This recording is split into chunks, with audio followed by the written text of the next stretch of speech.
If you guys like the art in this video, make sure you go check out Scummy D's on Instagram and on Twitter. They make great art. Thank you so much for making this art. They actually made it super fast and the commission is open right now. So make sure you go check them out. If you want some nice artwork done, go to their Twitter and Instagram and hit them up. The commissions is available, it's cheap, and they're quick. What more can you ask for? Guys, girls, people of the world, what is going on? It is Swag10 here from the Nerd Coalition, and welcome to the first Naruto Fighterz DLC video. I'm going to be going over a lot in this video, but if you haven't already, please watch the first video to understand the basics around it. Pretty much, if Naruto was a fighting game using the Dragon Ball Fighter system, how would it work? In the first video, I went over a lot of the main roster and a lot of the simple mechanics of the game. In this video, I'm going to go over patches / updates in the game, more of the controls because I feel like I could have touched on them a lot better, and DLC characters I will add to this game. So let's hit it.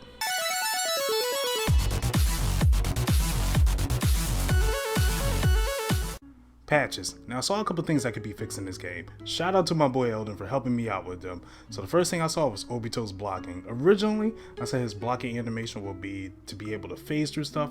However, after looking over that, it's a bit broken. So I'm going to do a regular block with him. However, if you attack him with the kunai, it will just phase right through him.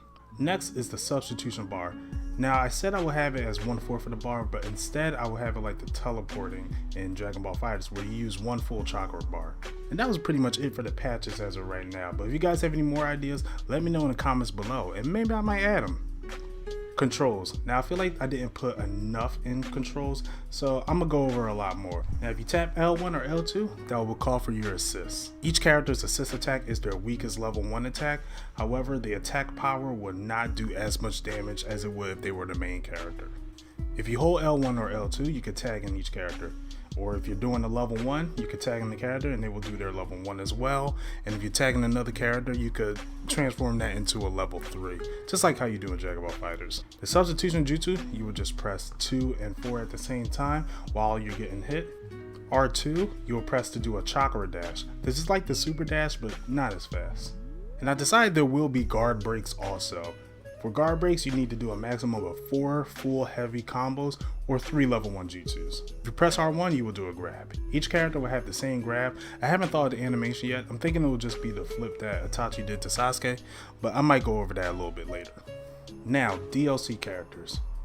For the DLC pack for Season 1, I have 9 characters. I'm going to go over 3 of them in this video and space them out in each video, so just to give you more of an anticipation. So the first character I will add for DLC is Edo Minato. Now I had Minato in the base roster. I know I didn't want to put too much of his stuff out there. I wanted to save that for Edo Minato. So for his entrance in the battlefield, I have him throwing the kunai on the ground and teleporting into the battlefield, just like he did in the 4th Great Ninja War. And probably have him say something clever. His outro will just be him smiling, saying good battle. For his kunais, he will just use his signature kunais. He will throw 5 out at a time. It will be pretty much simple, just like how Goku shoots his Kai Blast out. However, I have a gimmick for him. If you hold down and press the kunai button, he will throw a kunai on the ground.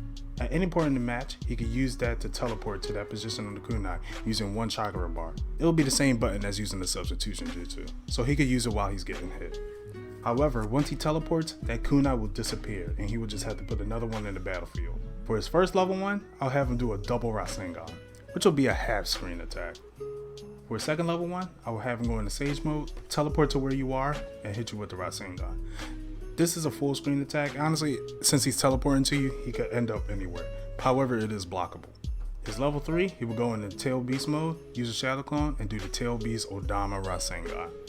For the second DLC character, I will have Hashirama Senju. Now I wanted to do something cool for his intro. For his intro, I have Madara on a cliff yelling, Hashirama! While Hashirama will look at him, point back saying, I'll deal with you later. However, if he's fighting Madara, he's going to go into Sage mode and then him and Madara is just going to do an epic stare down. For his outro, I have his body facing away from the camera and him tilting his head to where you can see it from the side and having him say, they don't call me the first Hokage from nothing. For his kunai, I will have him use the giant shuriken. Just like how Bardock does 1 Kai Blast, he will only do 1 at a time. For his level 1, it will be the Gates of the Great Gods. Have him send in 4 gates on the sky, landing in front of him. His second level 1 will be Deep Forest Emerge, where he's jumping in the air, punches the ground, and when he punches the ground, a tree will grow and lift the opponent in the air. For his level 3, he will use the Wood Golem. The Wood Golem would appear, run across the screen, destroying everything in his path, and will give huge damage. However, if his health is at 30%, he will use Sage Art, Wood Style, True 1000 Hands. Third character I have for the DLC will be Toby Rama Senju. His intro would be him opening his eyes, releasing pressure all around. His outro would be looking at you and saying something like pitiful. For his kunais, he will have paper bombs, and just like Burdock, it can only be thrown one at a time. Level 1 will be a water release, water serving jutsu, and this is a full screen attack. His second level 1 will be him using his Shadow Clone to rush up to you. Now if he hits you with the Shadow Clone, he put his palm on the opponent's back, while the real Toby Rama will be using Hard Whirlpool Water Blade. And then the Shadow Clone will use Flying Thunder God to teleport you into that Water Blade. For his level 3, I will have him send out 2 Shadow Clones. The Shadow Clones will use Exploding Water Colliding Wave. Using all that water, the 3 together will use an Omega Water Dragon Jutsu.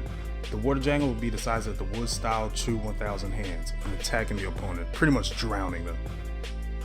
So these are 3 of the DLC characters I will have in Season 1 of my Naruto Fighterz game. If you guys got characters that you want to see, make sure you comment that below. If you guys have things that may be broken and you want to explain that to me, make sure you put that in the comments below. I will definitely get to them.